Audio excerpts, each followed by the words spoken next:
Anyway, we've been we're in the looking at Jesus' Galilean ministry, the longest portion of his life on earth during his ministry time, and we're at the Sermon on the Mount. And 3 weeks ago now, we'd started on that, and hesitant to, the Sermon on the Mount can take weeks and weeks and months to study through. So I'm trying to get through it in 2, possibly 3 weeks. But just giving you a general contour of the book, of the sermon itself, we see that it's broken down into three main sections. The subjects of the kingdom appear in chapter 5. And I'll just read starting in verse 3. Blessed are the poor in spirit, for theirs is the kingdom of heaven. Blessed are they that mourn, for they shall be comforted. Blessed are the meek, for they shall inherit the earth. Blessed are they which do hunger and thirst after righteousness, for they shall be filled. Blessed are the merciful, for they shall obtain mercy. Blessed are the pure in heart, for they shall see God. Blessed are the peacemakers, for they shall be called the children of God. Blessed are they which are persecuted for righteousness' sake, for theirs is the kingdom of heaven. Blessed are ye, referring to his disciples, whose men shall revile you and persecute you, and shall say all manner of evil against you, falsely for my sake. Rejoice and be exceeding glad, for great is your reward in heaven. For so persecuted they the prophets which were before you. What we saw 3 weeks ago was that the Beatitudes describe the content and the future of those who are in the kingdom. In other words, it's describing the subjects of God's kingdom, the kingdom of heaven, of Christ's kingdom. Those that are persecuted, as we saw the last time, are those who they're persecuted because their character disrupts the wicked world around them. And they're going to be rewarded for that, just as all the other character traits are there. Then Jesus gives 2 metaphors in verses 13 and 14. You're the salt of the earth, and you're the light of the world. Both of those metaphors talk about how we can lose that the effect of our character if we let it slip away from us. And we should be like lights of the world, where we are shining all the time. In other words, if we are subjects to the kingdom, our lives should reflect that at all times. If they don't, then we will not have that effect on the world that we're supposed to have. And basically what it says about salt, if it loses its savor, it's good for nothing but to be cast out and trodden under foot of men. It's not that you lose your salvation, but rather you lose your effectiveness, okay, as a subject of the kingdom. And then the second main section of the Sermon on the Mount is the character of the kingdom. And we just started on that last time. Beginning in verse 17, we read this.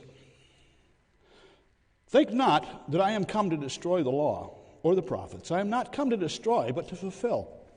For verily I say unto you, till heaven and earth pass, one jot or one tittle shall in no wise pass from the law, till all be fulfilled. Whosoever therefore shall break one of these least commandments, and shall teach men so, he shall be called the least in the kingdom of heaven. But whosoever shall do and teach them, the same shall be called great in the kingdom of heaven. For I say unto you, that except your righteousness shall exceed the righteousness of the scribes and Pharisees, you shall in no case enter into the kingdom of heaven. This, again, is describing the character of those who are in the kingdom, and the kind of character that you need to have. In other words, this section goes from describing the subjects to describing what you need to have and what you need to be a part of the subject. So he's going from talking to those who are in the kingdom to those who would be in the kingdom, if they chose to be so. And he's telling you what you have to be that. You have to be righteous. And he describes, as we go through this, he describes 3 different aspects of that righteousness that you have to be a subject in the kingdom. The righteousness and the law is what we're going to be talking about first here. And then he talks about the righteousness and the Father that's supposedly yours if you're a subject. And then, thirdly, he talks about our righteousness and the world. The kind of righteousness you have to have relative to the law, relative to the Father, and relative to the world around you. Righteousness in the law, the Messianic kingdom, Jesus' kingdom, requires a higher form of law-keeping than the Mosaic kingdom. That's the foundation of being a kingdom subject. Unless you're performing that higher form of law-keeping, you cannot be part of the kingdom. So, what we just read, those first 4 verses here, is Jesus describing his general view of the Old Testament. He did not come to destroy the law, but to fulfill it. The law is still there, and it will be there forever. The entire law remains until it's fulfilled. The disciples are to keep it and teach it, according to verse 19, if they wish to be great in the kingdom. Now, once again, verse 19. Whosoever therefore shall break one of these least commandments and shall teach men so, he shall be called the least in the kingdom of heaven. If you are a subject to the kingdom and you are not keeping the law, it's not that you won't be in the kingdom, it's that you'll be least in the kingdom. But whosoever shall do and teach them, the same shall be called great in the kingdom of heaven. So, your attitude towards this higher view of the law and how you behave towards it, whether you're keeping it or not keeping it, will determine your place in the kingdom. It will not determine whether you're in the kingdom or not. That's determined in verse 20. For I say unto you that except your righteousness shall exceed the righteousness of the scribes and Pharisees, you shall in no case enter into the kingdom of heaven. So, entrance into the kingdom is different than performing the law of the kingdom. You enter into the kingdom by having a greater righteousness than the scribes and Pharisees. And we just mentioned last time what that difference is. The difference between the law as kept by the scribes and Pharisees and the law as kept by a subject of the kingdom. The scribes and Pharisees keep the letter of the law. A subject of the kingdom keeps the spirit of the law. And once you're in the kingdom, if you decide, well, I don't really want to keep the spirit, I really don't want to keep this law now, you will suffer loss, but you will not suffer the loss of the kingdom. You'll be in the kingdom. Am I making sense? Ultimately, what Jesus here is describing in an early form prior to his death and resurrection, he's describing the difference between the lost, a carnal Christian, and a spiritual Christian. The lost man keeps the letter of the law without regard to the spirit of the law. The saved person keeps the spirit of the law. A carnal Christian keeps it imperfectly. A spiritual Christian strives to keep it as perfectly as possible. Understand what I'm saying here? Okay? So, that's what Jesus is getting at here. Generally, what he's saying then, it's spirit versus letter in determining who is a kingdom subject. If you are attempting to keep the letter of the law without the spirit of the law, you are not in the kingdom. You are not born again. You can only be born again if you desire to keep the spirit of the law. And they might say, well, wait a minute, we're not under law, we're under grace. Yes, but the law of the Spirit of life in Christ Jesus has made us free from the law of sin and death. But there's still a law. That law is driven by the Holy Spirit in our hearts, leading us to follow Him and to follow Him perfectly. And when we do that, then we will keep the law in its spirit. Now, Jesus then goes on to describe some specific laws. He's giving examples, basically, on how you follow the law spiritually rather than literally, okay? Beginning in verse 21. Ye have heard that it was said by them of old time, Thou shalt not kill, and whosoever shall kill shall be in danger of the judgment. But I say unto you, that whosoever is angry with his brother without a cause shall be in danger of the judgment. And whosoever shall say to his brother, Raca, shall be in danger of the council. But whosoever shall say, Thou fool, shall be in danger of hell fire. Therefore, if thou bring thy gift to the altar, and there rememberest that thy brother hath aught against thee, leave there thy gift before the altar, and go thy way. First be reconciled to thy brother, and then come and offer thy gift. Agree with thine adversary quickly, whilst thou art in the way with him, lest at any time the adversary deliver thee to the judge, and the judge deliver thee to the officer, and thou be cast into prison. Verily I say unto thee, thou shalt by no means come out thence till thou hast paid the uttermost farthing. Now there's all kinds of different views about these, but we'll get into that in just a second. First of all, he states the traditional view of the commandment, thou shalt not kill. And he says, if you kill, you are in danger of the judgment. Now, there's all kinds of debates about you don't kill at all. That's referring that some more pacifist groups say that that's no killing at all. It eliminates any military service where you defend your nation by shooting the enemy of your nation. The word kill there, though, at least from the Old Testament perspective, has to do with murdering without for selfish intent. Okay, It's not killing as for the sake of others. Am I making sense here? It's the idea that you're killing out of rage or out of some selfish motivation rather than doing it out of duty. But Jesus says this in verses 22 to 26. First of all, that's the letter of the law. Thou shalt not kill, because you'll be in danger of judgment. But verse 22, but I say unto you, that whosoever is angry with his brother without a cause shall be in danger of the judgment. So Jesus is saying, the letter of the law says don't kill. The spirit of the law says don't be angry without a cause. I've been angry at people for no other reason that they did something to me and I wanted my way. Or I was angry because they weren't doing what I wanted them to do.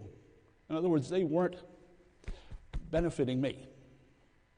Now he says, be not angry without a cause. Is there a cause for being angry? Yes, be angry and sin not. Paul said over in Ephesians. When is that? Well, when there's unrighteousness or injustice around you. It's worth being angry for that. To seek justice, to seek righteousness. But if it's angry for yourself, that's anger without a cause. That's anger that, well, according to Jesus, in the spirit of the law, is just as bad as killing the person. Do you ever think about that? If you're angry at someone without a just cause, you might as well just jam the knife into their chest. That's what Jesus is saying here. That's pretty stark when you think about it. Therefore, he says, if thou bring thy gift to the altar, and there rememberest that thy brother hath aught against thee, leave there thy gift before the altar, and go thy way. What he's saying, and be reconciled to thy brother, and then come and offer thy gift. Agree with thine adversary quickly, whilst thou art in the way with him, lest at any time the adversary deliver thee to the judge, and the judge deliver thee to the officer, and thou be cast into prison. What he's saying here is this. It's not waiting for the person who was offended to come to you.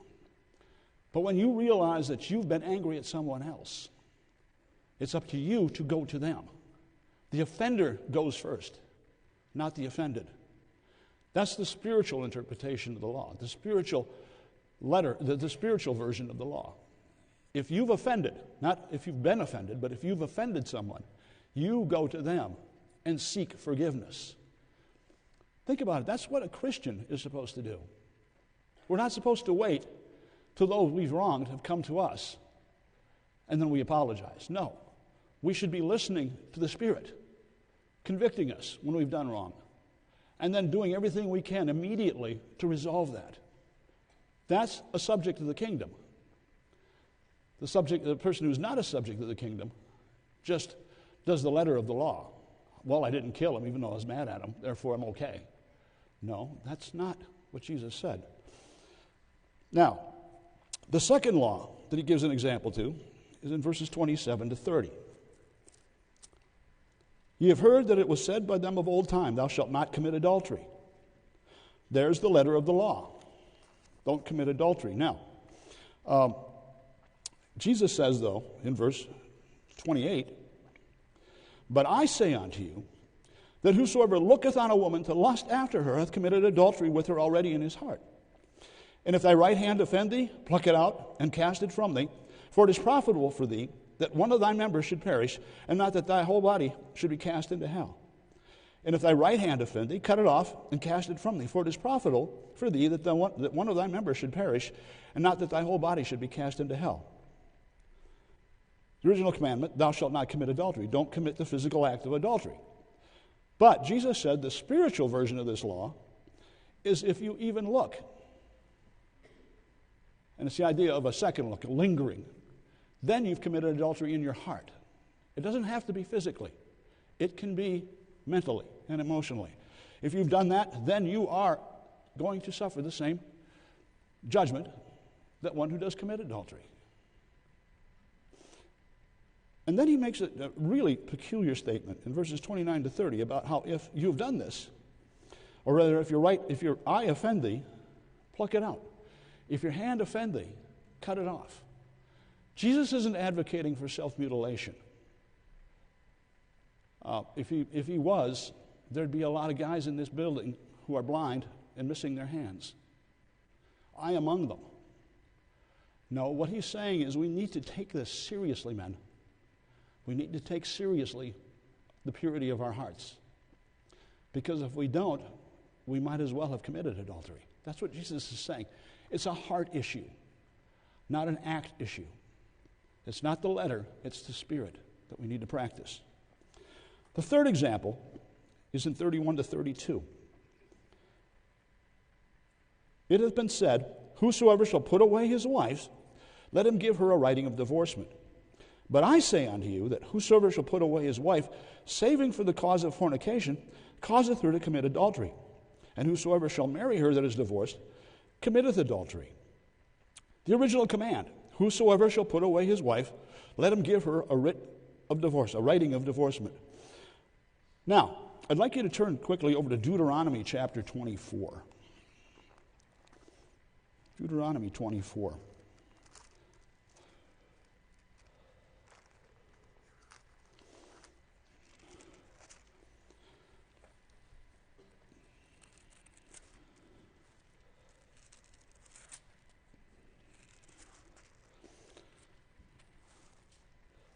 Beginning in verse 1, this is the law of Moses regarding divorce.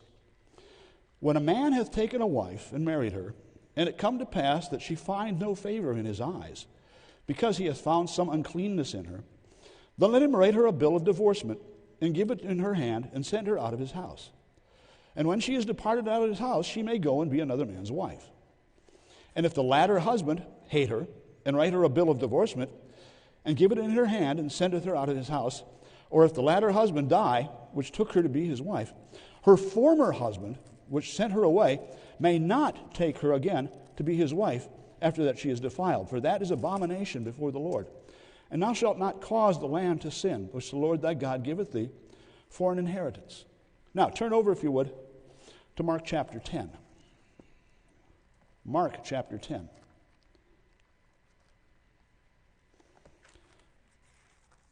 It's a fairly lenient divorce law. If I marry someone and she has something about her that offends me over time, I can divorce her and send her away. That's what it said. It didn't tell me what that uncleanness would be. Basically, some uncleanness, some general, whatever, vague thing. Whatever it is that bothers me, I can send her away for that. Mark chapter 10, beginning in verse 2. And the Pharisees came to him and asked him, is it lawful for a man to put away his wife? Tempting him. And he, Jesus, answered and said unto them, what did Moses command you? And they said, Moses suffered to write a bill of divorcement and send her away. And they're right. That's what the letter of the law says. Write her a bill of divorcement and send her away. And Jesus answered and said unto them, for the hardness of your heart he wrote you this precept. What hardness of their heart? The fact that they couldn't get past the uncleanness or whatever perceived thing that bothered them about their wife. And so Moses gave them an out. If it bothers you so much that you cannot stand the woman anymore, then I'll let you send her away. But that was because of the hardness of your heart. Jesus said this, but from the beginning of the creation, God made them male and female. For this cause shall a man leave his father and mother, and cleave to his wife, and they twain shall be one flesh. So then, they are no more twain, but one flesh. What therefore God hath joined together, let not man put asunder. And in the house his disciples asked him again of the same matter. And he saith unto them, whosoever shall put away his wife and marry another, committeth adultery against her. And if a woman shall put away her husband and be married to another, she committeth adultery. The problem here, the hardness of their hearts would cause them to want to break what God had put together, forgetting completely the purpose of marriage. The purpose of marriage in Genesis chapter 1 was because it's not good for a man to be alone. So God made him a help that was meet for him or proper for him. Having done that, there was never an intention on God's part for a man to be able to get rid of that wife. She was there to help him and to make him whole. Without that, he is only, well, I'm going to say it, he's only half a man. Consequently, to put her away is to say, I don't need God's will for me. I can put her away because she doesn't meet my will. She may be God's will, but she's not what I want. Therefore, I'll put her away. Jesus is saying, well, verse 32, but I say unto you that whosoever shall put away his wife, saving for the cause of fornication, causeth her to commit adultery. And whosoever shall marry her that is divorced, committeth adultery. And added that to the passage in Mark, we see that the spirit of the law is no divorce. You find one, you find a wife, you found a good thing, guys. You should stay with that woman no matter what. Till death do us part. Yeah, it is what it means, okay? If you don't, well, save for fornication, which according to this is adultery, physical adultery, anything other than that, and divorce of the person, and she remarries or you remarry, then you are literally committing adultery against that person. Consequently, the spirit of the law says no divorce. The letter of the law says any good reason will allow you to. Then, the fourth example, verses 33 to 37. Again, ye have heard that it hath been said by them of old time, thou shalt not forswear thyself, but shalt perform unto the Lord thine oaths. But I say unto you, swear not at all, neither by heaven, for it is God's throne, nor by the earth, for it is his footstool, neither by Jerusalem, for it is the city of the great king. Neither shalt thou swear by thy head, because thou canst not make one hair white or black. But let your communication be, yea, yea, nay, nay, for whatsoever is more than these cometh of evil. Now, make sure I'm at the right place. Turn, if you would, over to Numbers, chapter 30. And I'll read you the letter of the law. And here we get to the heart of the issue regarding the scribes and Pharisees. Though the previous one about adultery gets us pretty close. They debated over and over again the letter of that law about what constituted a bill of divorcement, when in reality they should never have been thinking about divorce at all. But here, Numbers chapter 30 and verse 2. If a man vow a vow unto the Lord, or swear an oath to bind his soul with a bond, he shall not break his word. He shall do according to all that proceedeth out of his mouth. Then it goes on to talk about the vows of women. But basically, you keep the vows you make to God. That's what it says. That's the letter of the law. This is a summary. But Jesus said, thou shalt not forswear thyself, but shalt perform unto the Lord thine oaths. That's a summary of everything that's in Numbers chapter 30. The idea is that one should not make an oath if he cannot or will not fulfill it. To do so was considered lying to God. If you didn't keep something you promised to God, then you've lied to him. Now, what does Jesus say? He says, but I say unto you, swear not at all, neither by heaven, for it is God's throne, nor by the earth, for it is his footstool, neither by Jerusalem, for it is the city of the great king. Neither shalt thou swear by thy head, because thou canst not make one hair white or black. But let your communication be yea, yea, nay, nay. For whatsoever is more than these cometh of evil. What does he mean it cometh of evil? Well, simply this. He's saying not to make any oaths of any kind. It sounds like he's saying, okay, I'm saying that law over there in Numbers doesn't count anymore. That's not what he's saying. He's talking about rabbinical teaching. The Pharisees and the Sadducees and the scribes in the Talmud, the book, the interpretation of the law that they had to help them live the law. They had all sorts of rules and restrictions for oaths.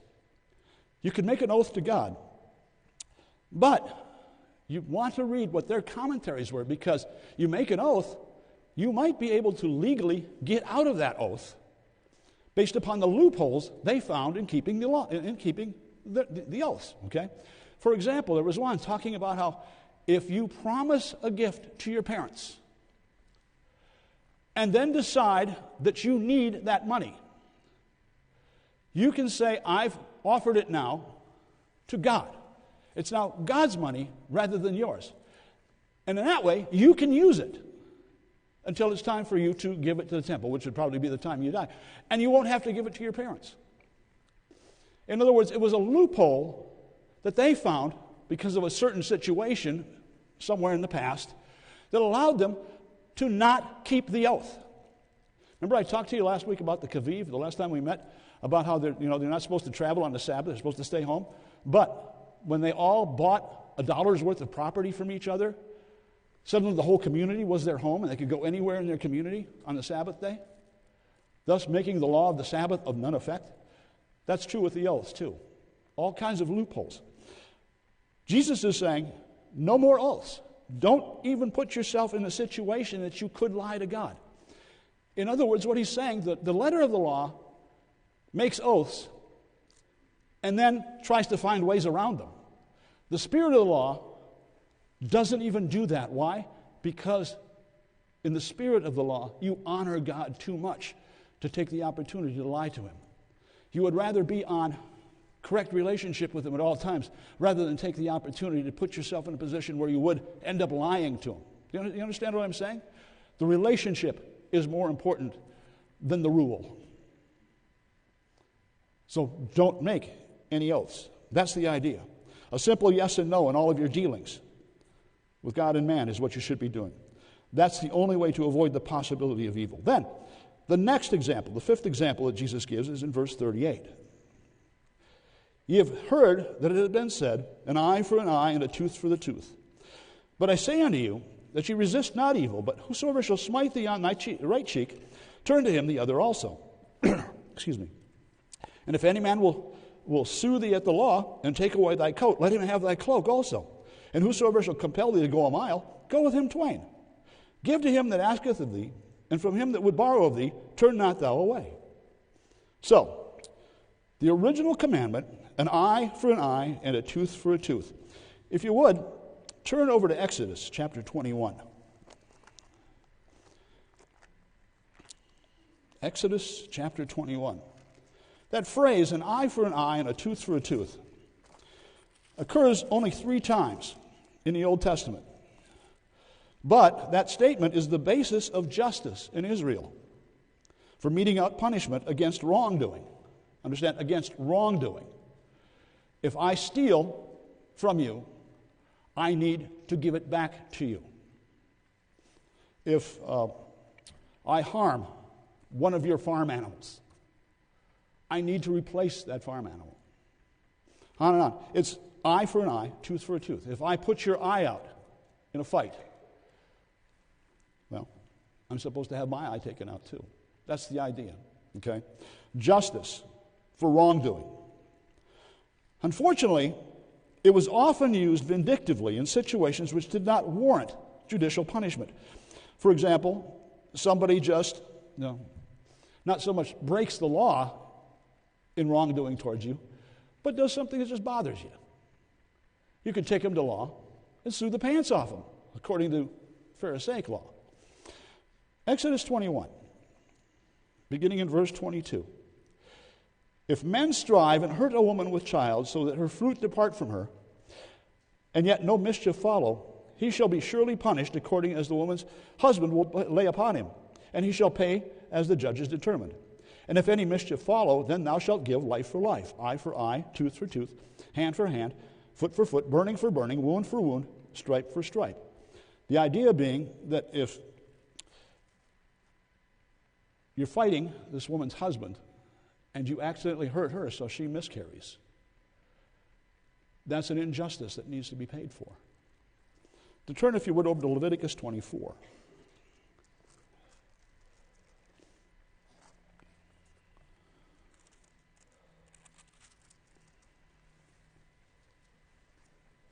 Leviticus 24, beginning in verse 10. And the son of an Israelitish woman, whose father was an Egyptian, went out among the children of Israel. And this son of the Israelitish woman and a man of Israel strove together in the camp. And the Israelitish woman's son blasphemed the name of the Lord and cursed. And they brought him unto Moses, and his mother's name was Shelemith, the daughter of Dibri, of the tribe of Dan. And they put him in ward, or in jail, that the mind of the Lord might be showed them. And the Lord spake unto Moses, saying, Bring forth him that hath cursed without the camp, And let all that heard him lay their hands upon his head, and let all the congregation stone him. And thou shalt speak unto the children of Israel, saying, Whosoever curseth his God shall bear his sin. And he that blasphemeth the name of the Lord, he shall surely be put to death. And all the congregation shall certainly stone him, as well the stranger as he that is born in the land, when he blasphemeth the name of the Lord, shall he be put to death. And he that killeth any man shall surely be put to death. And he that killeth a beast shall make it good, beast for beast. And if a man cause a blemish in his neighbor, as he hath done, so shall it be done to him. Breach for breach, eye for eye, tooth for tooth. As he hath caused a blemish in a man, so shall it be done to him again. And he that killeth a beast, he shall restore it. And he that killeth a man, he shall be put to death. You shall have one manner of law, as well for the stranger as for one of your own country, for I am the Lord your God. The idea is that any damage done to another person needs to be repaid. That's the law. Then one more, Deuteronomy 19. Deuteronomy chapter 19.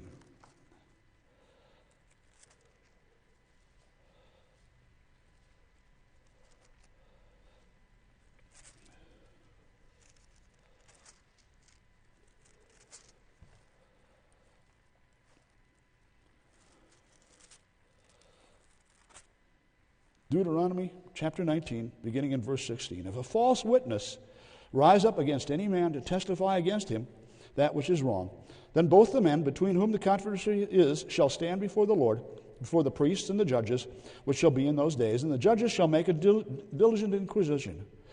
And behold, if the witness be a false witness, and hath testified falsely against his brother, then shalt ye do unto him as he had thought to have done unto his brother. So shalt thou put the evil away from among you. And those which remain shall hear and fear, and shall henceforth commit no more any such evil among you.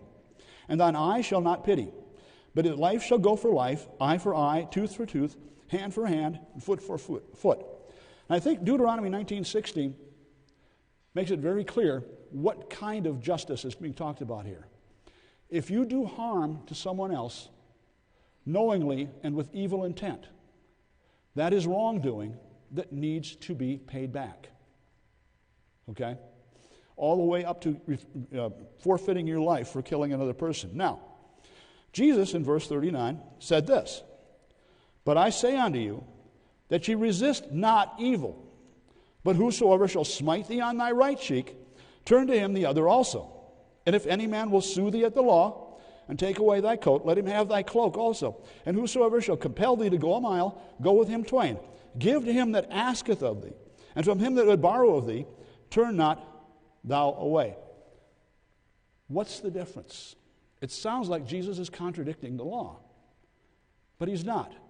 In the law, we saw it was evil intent that caused you to do wrong to another. But Jesus is talking about situations where there is no evil intent. Let's look at him again. Whosoever shall smite thee on thy right cheek, turn to him the other also. You might say, well, there's never a good reason to be hit on the cheek. Well, I know I've done some things that, seem offensive to somebody, and they've whacked me. Okay? Sometimes I deserve to get whacked. Okay? Sometimes it's just the other person is angry about something, and they'll insult. Let's say they'll do something, if not physically, verbally, for example.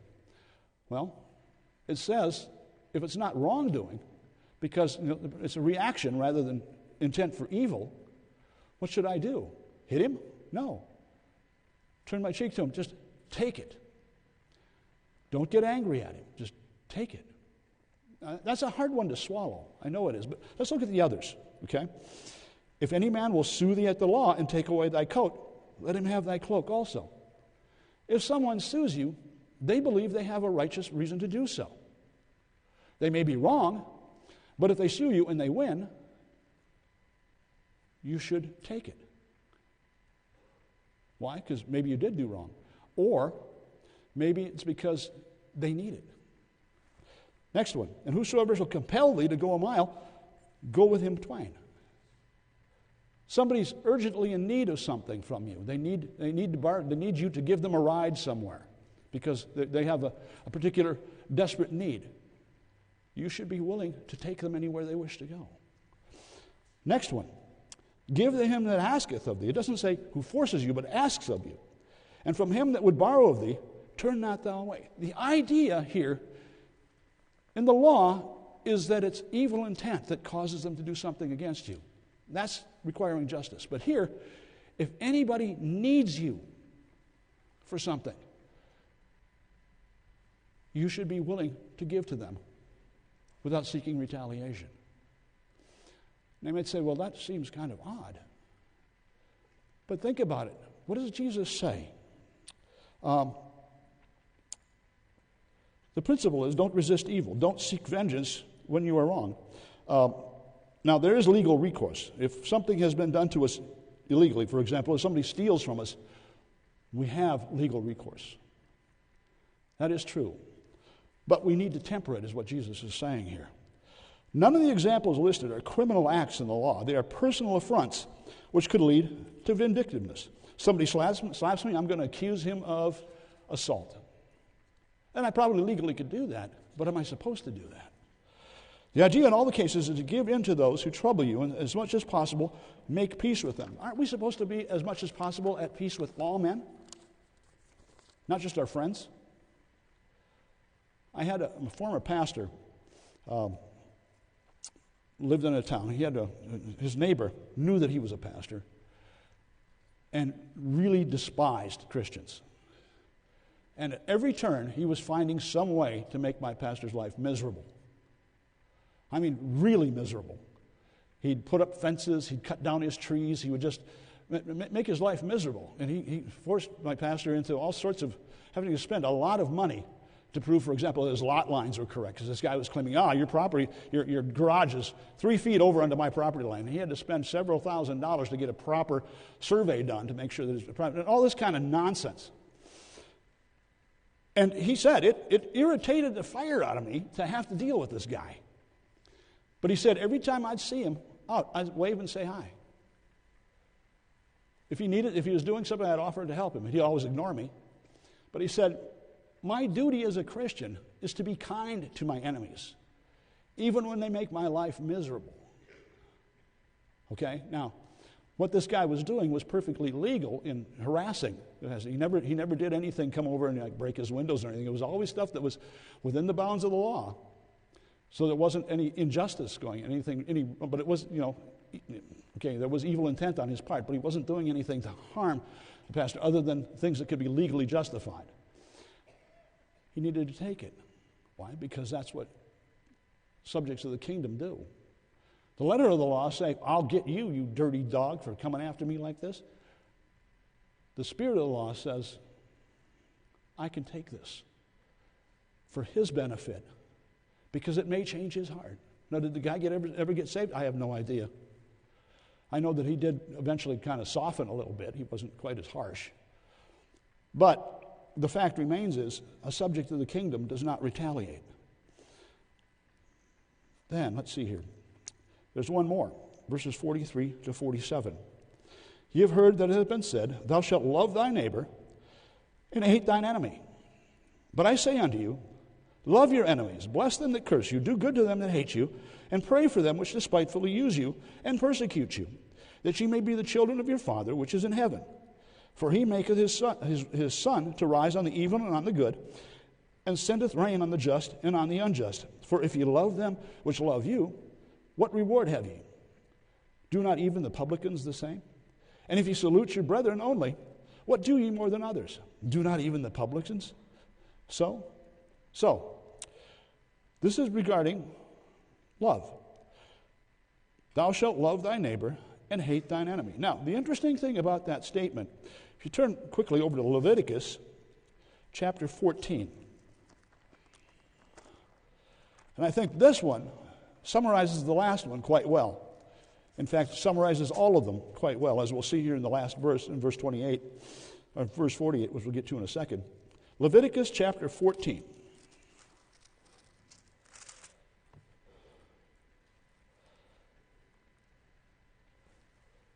I'm sorry, 19. Stupid left-handed writing. And if you're left-handed, you know exactly what I'm talking about. Leviticus 19, beginning in verse 17. Thou shalt not hate thy brother in thine heart. Thou shalt in any wise rebuke thy neighbor, and not suffer sin upon him. Thou shalt not avenge, nor bear any grudge against the children of thy people, but thou shalt love thy neighbor as thyself. I am the Lord. You notice, it doesn't say, love thy neighbor and hate thine enemy. It just says, love thy neighbor. You're supposed to rebuke your neighbor. Rebuke him when? When it's right to do so. But you're supposed to love him when you do so. You know, there's a loving rebuke, okay? Open rebuke is better than secret love, it says in Proverbs. That's the idea. So where did this hate thine enemy come from? Well, it's generally believed to be a common, though faulty, inference drawn from the law. I have to love my neighbor, says the letter of the law, but it doesn't say I have to love my enemy. I'm forced to love my neighbor because the law says so. The letter of the law says so. But the letter of the law doesn't say anything about my enemy, so I'll just go ahead and hate my enemy. It's like the little kid who shaved the family cat. And Dad says, how come you shaved the cat? Well, you didn't say I couldn't. That's basically it. Now, what does Jesus say? Verse 44, Matthew chapter 5. But I say unto you, love your enemies. Bless them that curse you. Do good to them that hate you. And pray for them which despitefully use you and persecute you. Why? Because that ye may be the children of your Father which is in heaven. For he maketh the sun to rise on the evil and on the good, and sendeth rain on the just and the unjust. We are supposed to love our enemies, pray for them, and watch out for them, and care for them, and go the extra mile with them if we have to. Why? Because our Heavenly Father, if we are subjects of the kingdom, does the same thing. Have you ever noticed how the sun shines on your enemies? Those who you do not get along with, they get the same rain on their gardens that you get. They get the same bumper crop of tomatoes in the fall. Why? Because God loves them. He despises their sin. He wishes they would repent and turn to Him. But He loves them and watches out for them. His providential care for all creatures, even the ones that you don't particularly care for, is amazing. And as His children, as subjects of the kingdom, as those who have this character, we're supposed to do that. Because if we don't, then we're either not doing the law as carnal Christians, or we're not doing the spirit of the law because we're not Christians at all. Okay? So that kind of is a summary of the whole thing. We keep the law on the spiritual side. Why? Because it was given by our Father, and we want to reflect His character. The law is His character. If we're only seeking to do the letter of the law and finding loopholes and finding ways to break it, then we're not really His children. That's what Jesus is saying here. Verse 48. Be ye therefore perfect, even as your Father which is in heaven is perfect. That final statement there is, well, quite simply, while this directly relates to the last law that's listed there in Jesus' statements, it summarizes the reason why a believer should follow through on all the laws listed and other laws where we figure out for ourselves what the spiritual interpretation should be. It makes us fit for the kingdom. In other words, if we are living the spiritual way of the law, then we are fit to be subjects. Now, does that mean we have to try, we're going to working our way into heaven? No, that's not what Jesus is saying at all. We know that the only way that you can have a spiritual understanding of the law and be able to fulfill it spiritually is by being changed spiritually on the inside. Jesus was presenting this prior to His death, burial, and resurrection, before the Holy Spirit was sent to indwell those who would trust Christ. This was being spoken to Old Testament people. Jesus was preparing them for that regeneration. Okay? He was getting them ready for the fact that you had to have a change in here to be fit for there. You can't just go through the motions the way the Pharisees are. You have to be a different man on the inside, a different woman on the inside. That's the only way you can fulfill this spiritual understanding of the law. Otherwise, it makes no sense to you. Let's face it. Who wants to love their enemies?